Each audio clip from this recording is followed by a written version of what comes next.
नमस्ते, प्रणाम। मैं पिंटू सिंह यादव आप सभी का स्वागत करते हैं। आज मैं बात करूंगा और काफ़ी सीरियस मैटर है और इस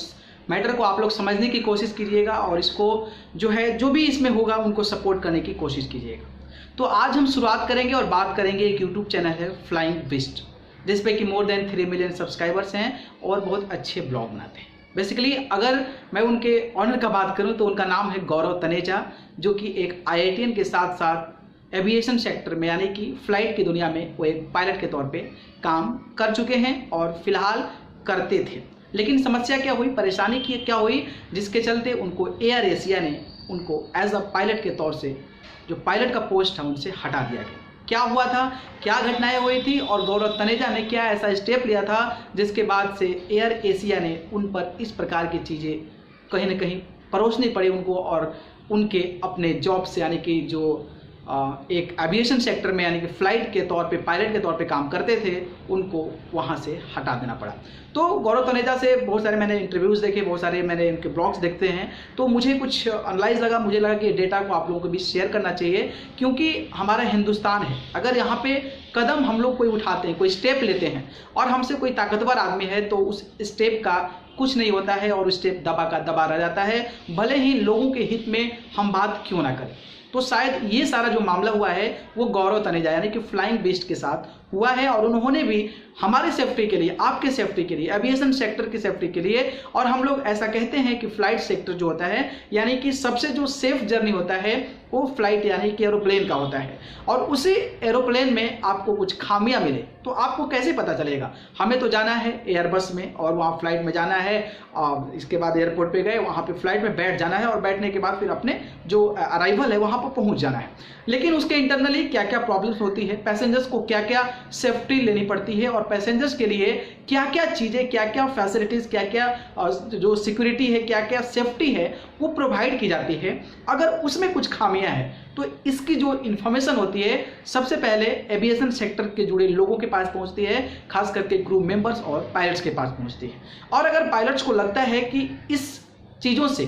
कहीं ना कहीं प्रॉब्लम हो सकती है या फिर किसी इश्यूज़ को लेकर बहुत ज़्यादा प्रॉब्लम हो सकती है जिसके चलते उनके फैमिली पे, खुद का, पैसेंजर, उनकी कंपनी का सारा जो रिवोल्यूशन है, जो उनका वैल्यू है वो कहीं ना कहीं घट सकता है, उसके लिए कई सारे चीज़ें ये स्टेप्स लिए जाते हैं और कई सारे चीज़ें उठाई जाती है। तो आज मैं जो बात करूंगा गौरव तनेजा को एयर एशिया से क्यों हटा दिया गया है और गौरव तनेजा ने क्या क्या ऐसी बातें रखी थी एयर एशिया को जिसके बाद से फ्रस्ट्रेट होकर या फिर जो भी कहें उसके माध्यम का सहारा लेकर गौरव तनेजा को उस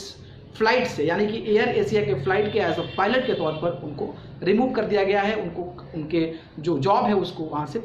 फिनिश्ड कर दिया गया है। तो मैं शुरुआत करेंगे, 3 बातें उन्होंने रखी जहां तक मैंने उनको इंटरव्यू देखा, 3 बातों को मैं आपको समझाने की कोशिश करूंगा और उसके अनुसार गौरव तनेजा ने किस तरीके से एयर एशिया पर जो है उन्होंने लेटर लिखा था और उसके बाद से एयर एशिया का कोई रिस्पॉन्स नहीं आया, ना ही कोई DGCA का रिस्पॉन्स। तो हालांकि ट्वीट के माध्यम से जब ट्वीट वायरल हुई, ट्वीट ट्रेंड किया, तो DGCA का एविएशन सेक्टर जो DGCA बेसिकली हैंडल करता है तो उनके माध्यम से भी आया था और उन्होंने लिया था कि इस पर एक्शन लिया जाएगा। लेकिन मैंने इंटरव्यू में सुना कि पर्सनली तौर पर उनको कोई भी ऐसा इन्विटेशन या फिर ऐसा भी कोई कम्युनिकेशन नहीं हुआ है जिसके माध्यम से ऐसा लगे कि उसमें जो है जांच बीच हो रही है। ठीक है, तो मैं शुरुआत करता हूं। पहली चीज और सबसे बड़ी चीज थी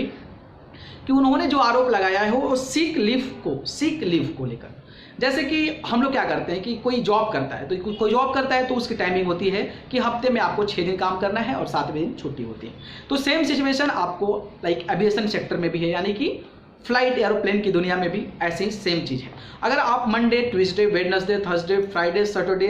को काम करते हैं तो आपको संडे को छुट्टी मिलती है। ठीक है, ये चीज़ें हो गई, ये क्लियर है आपको। और ये सारी चीज़ें हर कंपनी में होती है। दिक्कत क्या होती है कि मान लीजिए आपका तबीयत खराब हो गया, एज्यूम कीजिए आपका तबीयत खराब हो गया और आपका तबीयत सैटरडे को खराब हो गया। अब मान लीजिए Sunday, Monday, Tuesday, Wednesday, Thursday, Friday अब सारा कर रहे हैं काम और आपका संडे को छुट्टी होने वाला है और आपका सैटरडे को तबीयत खराब हो गया और आपने वहाँ पे सिक लीव पेड जो है वो आपने ले लिया। तो एविएशन सेक्टर में उन्होंने जो कहा है उसके आधार पर ये होता है कि आपको वो जो सिक लीव होगा उसको आपको जो हॉलीडे हो गया ना उसमें काउंट कर दिया जाता है और फिर से वहाँ से आपकी फ्लाइट शुरुआत हो जाती है और उसके 6 दिन बाद आपको फिर लीव मिलता है। तो ऐसे में उनका कहना है कि अगर सिक लीव में हम कोई छुट्टी लेते हैं या सिक लीव में कोई प्रॉब्लम है, बीमारी है हमें, और उस दिन हम एविएशन सेक्टर में लाइक अपने जॉब पे नहीं जा सकते हैं, तो उसको भी वहाँ पे कैलकुलेट कर दिया जाता है और आपके हॉलीडेज को उसमें काउंट कर दिया जाता है। जिसके बाद क्या होता है कि आपको लगातार जो है 15 दिन तक फ्लाइट चलानी पड़ती है। मतलब कि आपका जो छुट्टी होने वाला था उसके पहले अगर तबीयत खराब हो जाती है तो उस जो छुट्टी होती है वो कैंसिल हो जाती है और उसी को हॉलीडेज के तौर पे काउंट करके आपको फिर आगे बढ़ा दिया जाता है। अब उनका ये कहना है कि अगर कोई बंदा बीमार है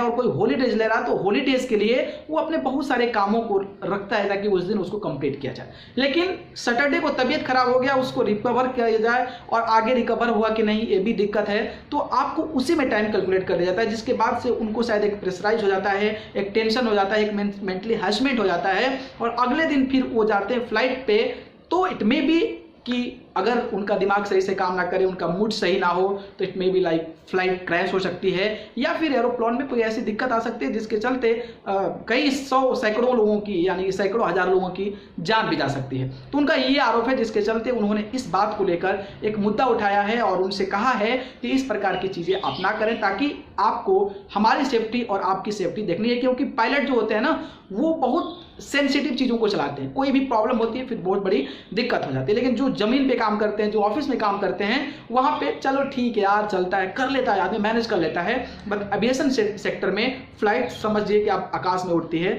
और वहाँ से अगर कोई प्रॉब्लम, कोई इश्यूज होती है और पायलट को कोई मेंटली टेंशन है, मेंटली टॉर्चर, मेंटली प्रॉब्लम है, तो फिर वहाँ पर बहुत सारी जानें जा सकती है। जिसको लेकर उन्होंने ये सवाल उठाया है और मुझे लगता है कि ये सवाल जायज़ भी है क्योंकि एज ए एम्प्लॉय मैं कह सकता हूँ कि ये चीज़ें जो है आपको होना चाहिए। सेफ्टी और आपके लोग जो लोगों को रन कर रहे हैं, जिस लोगों को लेकर आप ढो रहे हैं, उनका ख्याल आपको रखना जरूरी है। तो इन्होंने पहला पॉइंट लगाया है और मुझे लगा कि ये पॉइंट सही है और इसके अनुसार जो है गौरव तनेजा ये जो आरोप लगाए हैं एयर एशिया पर, या फिर आरोप कहें या फिर उनको कहें कि बताना हुआ एक प्रकार का, तो इस प्रकार की चीज़ें की हैं। पहली चीज़ हो गई। दूसरी चीज़ हो गई आपकी एक फ्लैप 3 होती है, आई थिंक फ्लैप 3 लैंडिंग होती है। ये एविएशन सेक्टर के लोगों को ज़्यादा पता होगा। टेक्निकली मुझे इतना ज़्यादा इन्फॉर्मेशन नहीं है, इतना ज़्यादा नॉलेज नहीं है, लेकिन मुझे इतना पता है कि एक फुल फ्लैप होता है और एक फ्लैप 3 लैंडिंग होती है। फ्लैप 3 लैंडिंग में बेसिकली क्या होता है कि जो विंग्स होते हैं, जो दोनों साइड के जो विंग्स होते हैं, आप फ्लाइट में बैठे होंगे तो जो उसके पंखे होते हैं ना, वो उसको ऊपर करके ऐसे कुछ लैंड किया जाता है। और सिंपल में टेक्निकली तो कुछ ज़्यादा इनबिल्ट लाइक इसके बारे में ज़्यादा हमें इन्फॉर्मेशन नहीं है, लेकिन मैं सीधे तौर पर आपको समझाऊँ तो फ्लैप 3 लैंडिंग का मतलब होता है, मतलब फ्लैप 3 लैंडिंग का मतलब होता है कि आपको फ्यूल सेव करना है, मतलब जो उसका ईंधन लगता है उसको आपको सेव करना है। बस इतना समझ जाइए आप, दैट्स इनफ। तो इसमें क्या है कि उनके जो एयर एशिया है वो शायद ऐसे गाइडलाइन में है कि 98% जो है ना वो फ्लैप 3 लैंडिंग का सहारा लीजिए। इससे क्या होगा कि अगर आप 98% फ्लैप 3 लैंडिंग का सहारा लेते हैं तो आपके 1 साल का जो होगा उसके अकॉर्डिंग आपका बोनस जो है वो मिलेगा। लेकिन गौरव तनेजा ने ऐसा नहीं किया था और ऐसा नहीं किया था इसका भी रीज़न उन्होंने बताया कि फ्लैप 3 लैंडिंग में जो फ्लैप 3 जब लैंडिंग होती है उसमें बहुत सारे प्रॉब्लम्स हो सकते हैं और क्रैशेस के ज़्यादा चांसेस होते हैं। क्योंकि अगर रनवे आपका शॉर्ट है तो वहाँ पे फ्लैप लैंडिंग लाइक अब टेक्निकली के तौर पे मैं क्या समझाऊँ आपको, सिंपल ये है कि शायद उस सिचुएशन में जो डेंजर जोन होता है वो ज़्यादा हो जाता है, जिसके चलते उन्होंने ऐसा स्टेप नहीं उठाया और मोस्ट प्रोबेबली चांसेस होता है कि शायद फ्लाइट वगैरह जो है क्रैश कर जाए। तो ये बेसिकली मुझे लगा उनके इंटरव्यू से, और मुझे ज़्यादा इसके बारे में टेक्निकली नॉलेज नहीं है कि मैं आपको एक्सप्लेन कर सकूं, लेकिन ये पता है कि फ्लैप 3 लैंडिंग जो होती है उसमें फ्यूल सेव होता है और कंपनी चाहती है कि फ्यूल सेव हो और आप नहीं करते हैं तो फिर आपको नोटिस भेज देती है, उसी पर आपका डिपेंड करता है बोनस। लेकिन कई जगह ऐसी लैंडिंग होती है जहाँ पर फ्लैप 3 पॉसिबल नहीं होता है, जहाँ पर अगर पायलट को ये पूरा का पूरा सुरक्षा रहता है, पूरा का पूरा उनके ऊपर ही रहता है कि उनको कौन सी लैंडिंग करनी है, और उस सिचुएशन में अगर ऐसा प्रेशराइज बना जाए तो फिर प्रॉब्लम होती है। तो इन्होंने गौरव तनेजा ने ये बात बोली है। इसको लेकर ये भी कहा है कि अगर in case like flap 3 jump landing में कुछ प्रॉब्लम हो जाती है तो फिर हमारे साथ साथ हमारे लोगों के जो हमारे साथ बैठे हैं फ्लाइट में उनको भी प्रॉब्लम हो सकती है। ये दूसरी पॉइंट हो गई। इसके बाद मैं आपको डिस्कस करना चाहूँगा कि मैंगलोर का 2010 का एक्सीडेंट हुआ था, उसका उन्होंने चर्चा किया उसमें कि इसी प्रकार की चीज़ें प्रेशराइज किया जा रहा था, आपको फोर्स किया जा रहा था कि आपको 98% करना है, जिसके चलते वहाँ पर मैंगलोर का 2010 का जो प्लेन क्रैश हुआ था उसमें ये मामला सामने आया था। और इसके बीच शायद यही कारण उन्होंने बताया कि प्रेशराइज, टेंशन और मेंटली जो है डिस्टर्बेंस करना, ताकि इस प्रकार की चीज़ें हो जाती है। दूसरी चीज़, तीसरी चीज़ है कि उन्होंने मार्च में जब कोविड स्टार्ट हुआ था हमारे देश में, कोविड-19, तो उसको लेकर जो है वो शायद ऐसा हुआ था कि एक फ्लाइट लेकर जाने वाले थे, तो वहाँ पर जो प्रिकॉशन होते हैं, लाइक आपको जैसे कि सैनिटाइजर हो गया, मास्क हो गया, ये लाइक फेस शील्ड हो गया, इस प्रकार की चीज़ें आपको प्रोवाइड करनी होती है। लेकिन वहाँ पर शायद उस समय कोविड-19 के पॉइंट ऑफ व्यू से जो डीजीसीए का जो नियम था उसके अनुसार एयर एशिया ने उस चीज़ों को फॉलो नहीं किया, जिसके चलते वो ऐसा लेटर लिखे या फिर उनको इनवाइट किए, उनको बताया कि भाई ऐसा ऐसा चीज़ है, हमें सेफ्टी नहीं मिल रही है, जिसके चलते फ्लाइट भी डिले हो गई थी। इसके बाद से इन पर बहुत ज़्यादा जो है प्रेशराइज किया जा रहा था। और ये भी कहना है, क्योंकि अगर कोई फ्लाइट चल रही है, आपको 3,000 रुपये में फ्लाइट ले जा रही है और आपको उसी पैसे में एक्स्ट्रा चीज़ें देने पड़े, लाइक आपको सैनिटाइजर देने पड़े, आपको पूरे फ्लाइट को सैनिटाइज करना पड़े, आपको शील्ड मास्क देना पड़े, आपको जो है मास्क देना पड़े आपको, तो कंपनी का एम्प्लॉय ज़्यादा चाहिए, फिर आपका जो कॉस्ट ऑफ वैल्यू, जो अलग अलग जो चीज़ें यूज़ होगी उसकी वैल्यू बढ़ जाएगी। तो उससे क्या होगा कि एविएशन सेक्टर में जो कंपनी है उसको नुकसान होगा, फाइनेंशियली नुकसान होगा, क्योंकि उसी बजट में आपको वो सारी चीज़ें प्रोवाइड करनी है, जिसके चलते एयर एशिया ने ऐसा स्टेप नहीं लिया कि हमें फाइनेंशियली जो है उसको सेव करना है, जिसके चलते गौरव तनेजा ने आरोप लगाया था। और इस सिचुएशन में यानी कि डीजीसीए का गाइडलाइन और सेंट्रल गवर्नमेंट के गाइडलाइन के बाद भी ऐसी चीज़ें हो रही थी, इन्होंने ये खुलासा किया है। तो आप सोच सकते हैं कि कितना घातक हो सकता है सर। ये भी हो सकता है कि हमारे देश में जो कोरोना का केस बढ़ा है, शायद वो भी एक एविएशन सेक्टर के रीजन के चलते और एविएशन सेक्टर के उस जो है कहीं ना कहीं गलतियों के चलते शायद इस सिचुएशन में जो है कोविड-19 हमारे देश में और ज़्यादा एक्सपेंड हो गया है। तो इन्होंने 3 चीज़ें जो है रखी अपने सामने, और 3 चीज़ें मुझे लगता है कि एकदम सही तरीके से रखी है, और शायद ऐसा होता होगा क्योंकि एज ए पायलट के तौर पे काम कर चुके हैं, पढ़े लिखे एजुकेटेड हैं भी, IITian हैं, और ऊपर से इतने बड़े ब्लॉगर हैं, तो फिर ऑब्वियसली इस प्रकार की चीज़ें रख रहे हैं, तो ये सराहनीय है। और मैं चाहूँगा कि जो भी हमारे इस वीडियो को देख रहे हैं उनको सपोर्ट करें, और इन चीज़ों में उनको ना किसी को भी सपोर्ट करें जो भी इस मामले में सामने आता है। और उन्होंने जो है उस मामले को लेकर बहुत सारे जो है ट्विटर पर ट्रेंड किया था, इसके बाद बहुत सारे मीडिया हब वाले भी उनको चलाए थे, इसके बाद डीजीसी जो एविएशन सेक्टर का जो होता है उन्होंने भी इस पर प्रतिक्रिया दी थी कि हम देखते हैं इसकी जांच क्या होती है, लेकिन अभी तक कोई ऐसा एक्शन नहीं लिया गया है। और एयर एशिया जो है कोविड-19 का तो प्लान, मतलब जो भी था, कोविड-19 तो आने वाला था वो तो ठीक है, लेकिन जिस तरीके से गौरव तनेजा उनके हाशिए पर थे कि ऐसे ऐसे कर रहा है, कोई और पायलट तैयार नहीं हो रहा है, बस एक ही कर रहा है, जिसके बाद से कोविड-19 हुआ, उसके बाद उसमें जो लाइक